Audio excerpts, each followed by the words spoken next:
आज मला स्कूलला ड्रॉप करायला बाबा येणार आहे चक्क. तर बाबा आणि मी मस्तपैकी रेडी झालो आहोत. आता आम्ही निघतो आणि घरी आल्यावर मला एक खूप मोठं सरप्राईज मिळालं. ते म्हणजे पिंकी आत्या आणि शौनक दादा मला भेटायला आले आणि दादासोबत बघा मी किती खेळतो. आम्ही खूप मस्ती केली, फुटबॉल देखील खेळलो. पण हा बॉल थोडा हेवी असल्यामुळे ना मला किक मारता येत नाही आहे. म्हणून माझा मी रेग्युलर छोटूसा बॉल घेतला जो हलका देखील आहे आणि किक मारायला इझी पण आहे. आणि दादा गेल्यावर आईने माझ्यासाठी बनवले मुगाचे डोसे. थोडे वेगळे आहेत पण यमी होते. आणि त्यानंतर आईबाबासाठी आईने आणलं दहीपुरीचा बेत होता ना आज. आणि दहीपुरीचं ते सगळं प्रेझेंटेशन पाहून माझ्या तोंडाला तर पाणी सुटलं.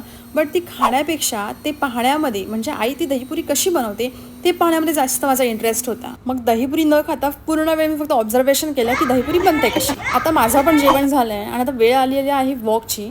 आणि जेवल्यानंतरचा माझा नेहमीचा हा कार्यक्रम असतो वॉक करायचा आणि सोबत आईला देखील मी वॉक करायला लावतो. तर इथे बघा लेफ्ट राईट कसा आमचा वॉक सुरू आहे ते.